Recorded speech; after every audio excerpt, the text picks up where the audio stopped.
Then the next story that we dream of hearing is related to one of the hot spots here in Moscow, Elektrozavod Gallery, and it's related to 4 artists' names.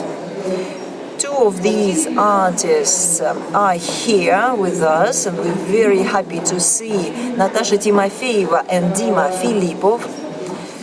So I would like now to invite these 2 young people to come here, and together with Sasha Shestakova, they can share their experience. And I would like to start with a question.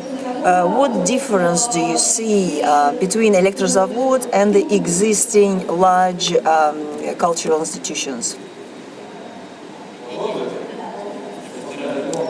I'll try to speak as loud as possible because people that are sitting at the back can't really hear much.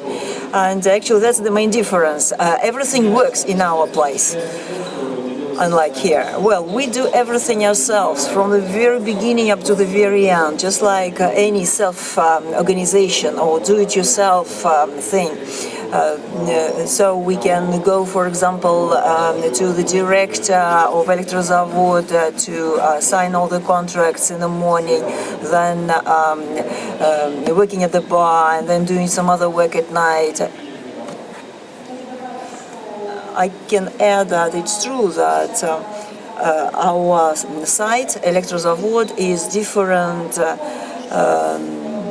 in a way that we are involved in project implementation at all stages, from the very early stage, like concept, and to the final exhibition. So we are in close contact with the artists that we're working with, and it's very important for us to have this dialogue. It's very important for the artists.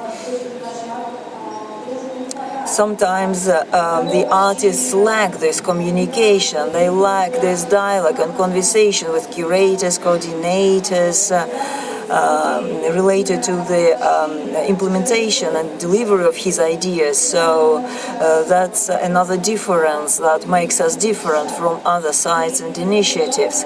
And another thing is that the context of Elektrozavod affect us a lot, because it's a special space, it's special architecture, special atmosphere, which is full of charm, and so it involves many people. But you know, we didn't choose it deliberately. It was just the cheapest place to rent, and it was very close to the center. So these aesthetic features of abandoned plant worked, even though it was not deliberately done like that. We have been working for 3 years. This space was opened in August 2012. The first project was launched in December, and since then we have delivered more than 30 projects. I can say that after you appeared, there were some other self-organized sites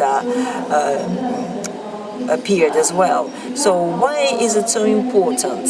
I mean self-organization, and how the existing current context affect the emergence of different self-organized initiatives. I guess it's different with everyone. We have a common understanding why we exist. We want to do something we want, irrespective of others. We don't want, you know, to make sure to, for example, be photographed with some famous stars and then publish it on the website, Facebook. We are interested in being independent and autonomous. And we want to show here that it's possible, and the quality of the exhibitions is very telling. Because even though we don't have budget, we don't have enough money, but our exhibitions can be compared with the best exhibition in other places. So we want to challenge the existing system of art that has been shaped by the people that worked back in the 1990s. So they were there at that time, and now they represent the major art institutions, whereas the young generation don't question the existing system. They just want to be part of it as well. So, of course, time is changing. New people come and join art. So, no matter what we talk about, performance or some actions, I think it would be good anyway. I think self-organization is very important because it brings together different people with different art languages, with different intentions and aspirations.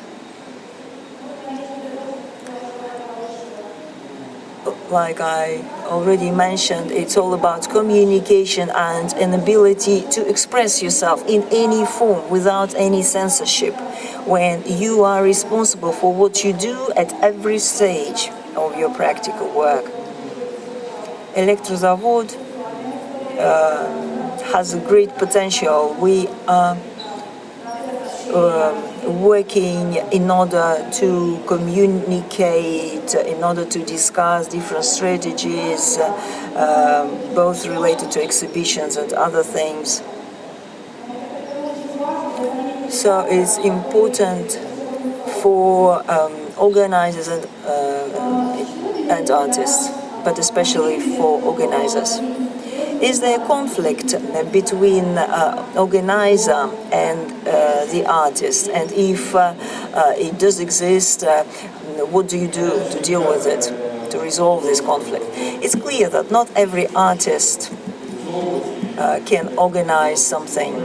It can be a barrier that influences our life, because it's not that we have a gallery in every neighborhood, in every building, and I guess this is something that holds you up from failure, because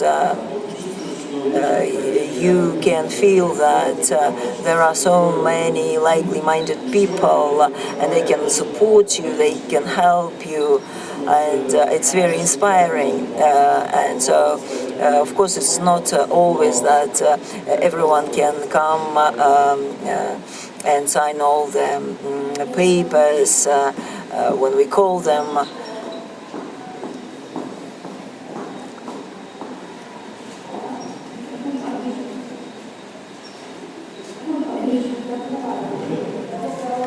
I agree with Dima. I can support this. I can say that we work together very well.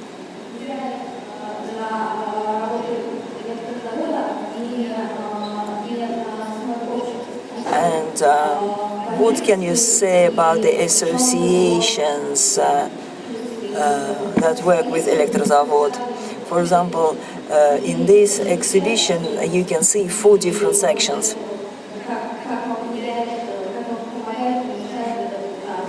So those differences, how do they help you? Maybe I think that this interview format doesn't really work with this talk and discussion. Of course, many people that take a look at these images, they learn a lot of new things. Well, we coexist. I don't want to do this self-analysis, why we exist. It's any self-organized initiative is a fragile thing. Once you try to dig into it, who's there, why they're together, it would just collapse. So we came here just to talk, right? And I think it's clear for everyone.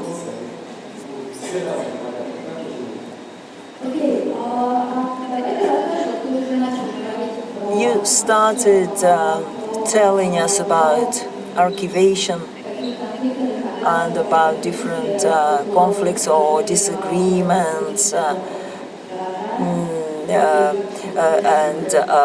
your feedback to a garage proposal to work together.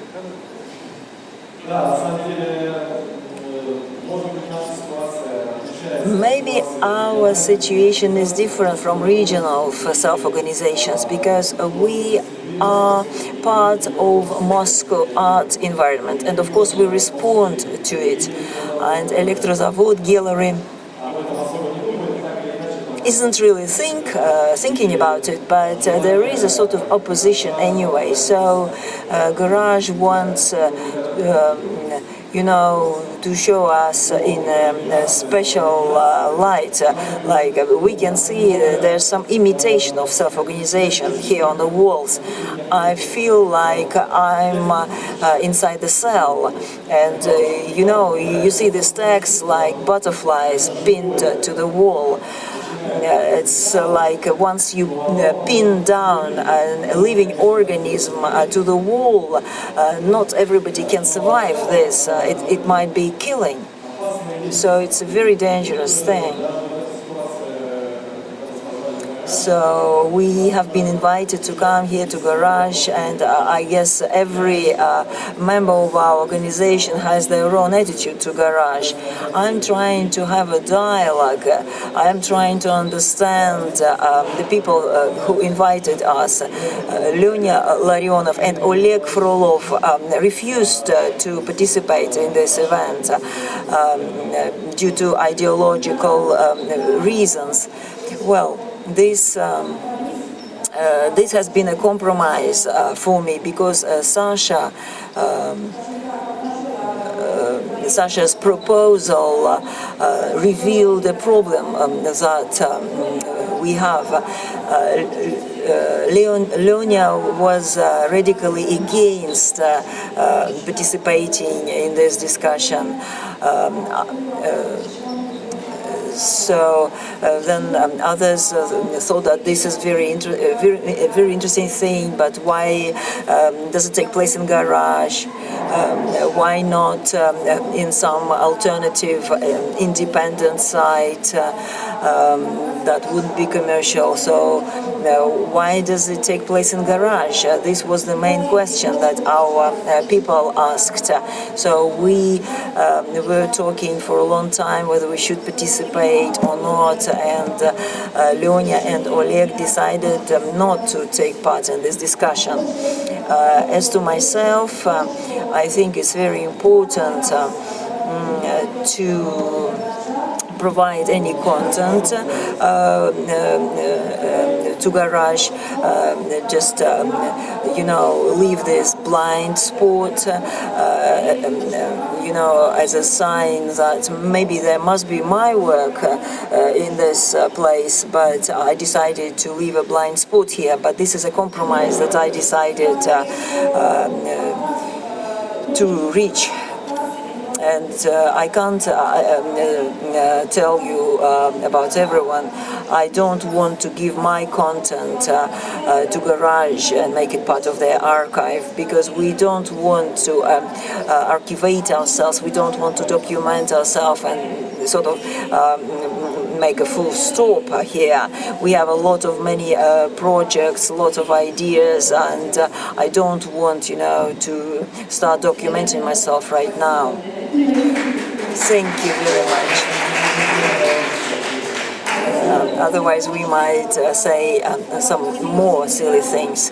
Well, I wanted to thank all the guys that helped us to implement our projects. Lena Martinenko, Albert Soldatov, Pasha Grishin, Volodya Potapov, and many other guys, Angelina, Glasha. I don't want to mention every single person, but they really helped us, and we wouldn't have existed if it hasn't been for them. And it's a great example when art community is brought together because of the same place. And so one person does the tiles during repair works, the other one is making videos, so and we become one community, and it doesn't really matter whether you have a similar art language or not. The most important thing is to be involved in this communication and continue your work.